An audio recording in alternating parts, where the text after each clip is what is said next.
everyone. Thanks so much for coming back. If this is your second visit, thank you so much for being faithful and waiting so long for this new video. If it's your first time, welcome. I would really like to build a community, a safe place for all of those who are going through something similar. I didn't really have a lot of reference for this when this happened to me. I looked um, around town. I looked on Facebook, I looked on YouTube, and there are some things out there, but not exactly what I needed. So I hope that this will be what you need.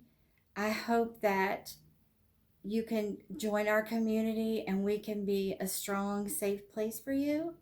And if you would like to participate in the things that we do, that would be wonderful. But if you don't, that's okay too. We're just glad you're here. So thank you again for coming along, and let's take this journey together.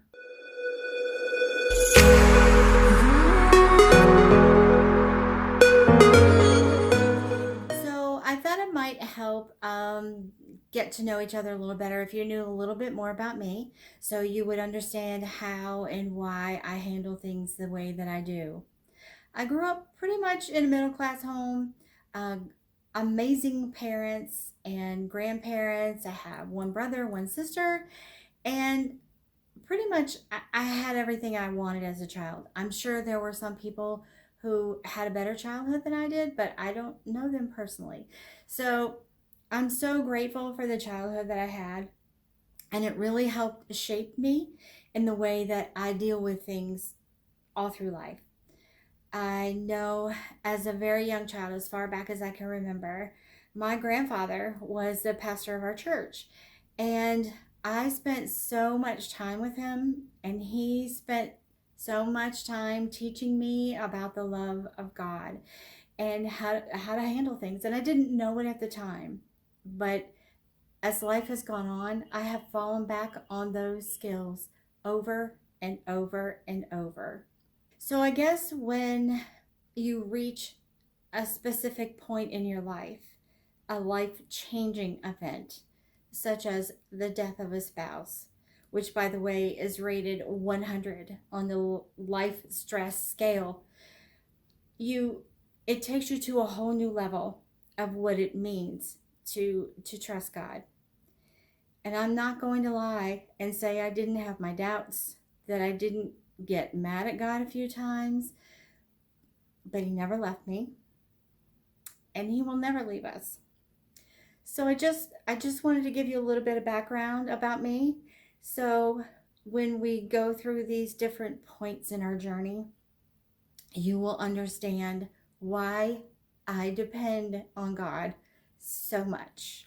As we go along in this journey, there are going to be a lot of different topics that I want to touch on, and I'm sure you're going to have even more, and I can't wait to hear what those are.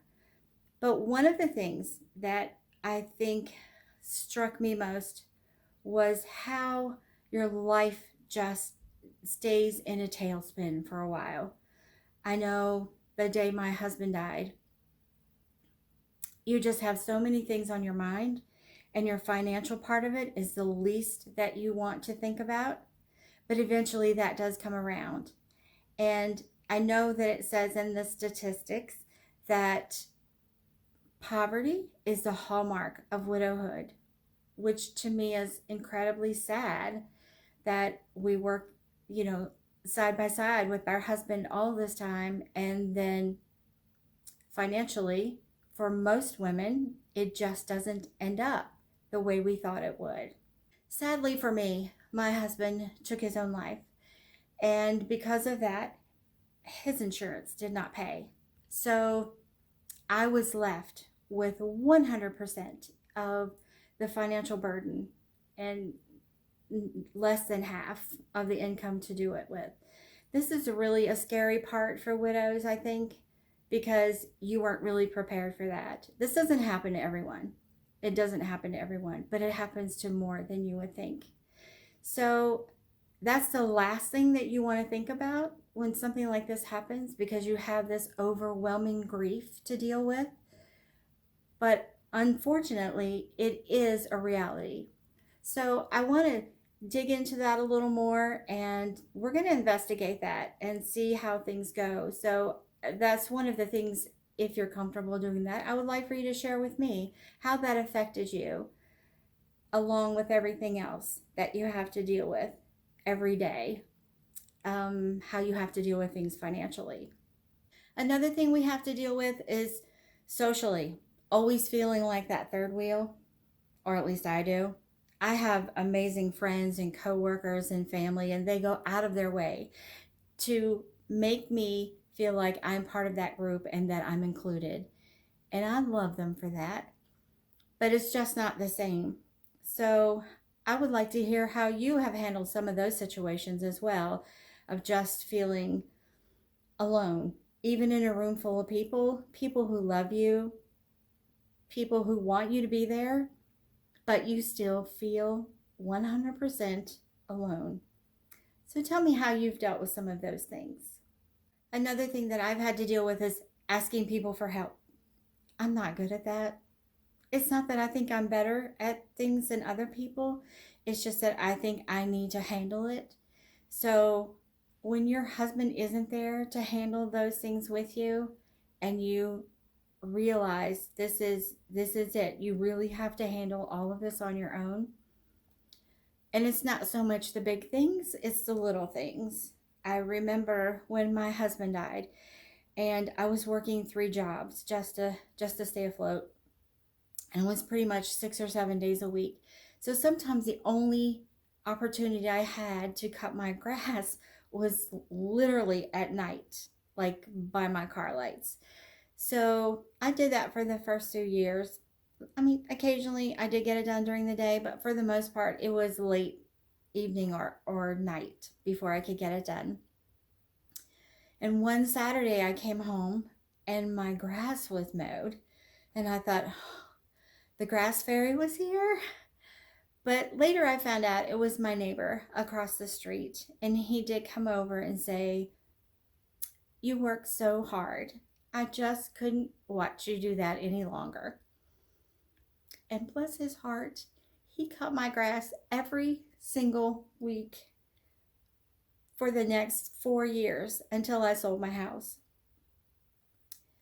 He will never know what that meant to me. So it's those little things that you miss, the little things that you want to come home from work or wherever and share with someone that you can't. So those are the things I want to talk about. Like, how did you deal with that? How did you deal with those little things that you thought you would never be able to do by yourself? Because obviously we can do it by ourselves mostly. um, but we're going to get through this. This is going to be a good journey for all of us, a good healing journey. And it is my goal for the next video to tell my story of that day when your life changes and your title changes from wife to widow. It's a big jump. It's a really big jump. So I'm going to try to be a big girl and get through that and tell my story, so you will again understand a little more of how I have gotten this far, but by the grace of God, literally. I know the Bible says that He has plans for us to prosper. We don't always know what His plans are, obviously, but we just have to trust Him. So let's go through this journey together. Let's heal together. Let's build a safe community for all of us. And I really, really hope that you can share this with someone else that might be going through this, and we can all help each other heal, especially during this time when there's so much distance between everyone, and you're alone more and you have time to think more. And I just want you to know that someone's out there. I care. There are other people who care. And I just want to share all of that with you. So, again, next time, Big Girl Panties, I'm going to try to tell my story. And please subscribe and send this to someone that you think might benefit from it. And don't forget to hit the little notification bell so you'll know when we get the next one out. And I'm so glad you're here. I'm so glad that you've chosen to take this journey with me. Thank you so much. Until we meet again, God bless.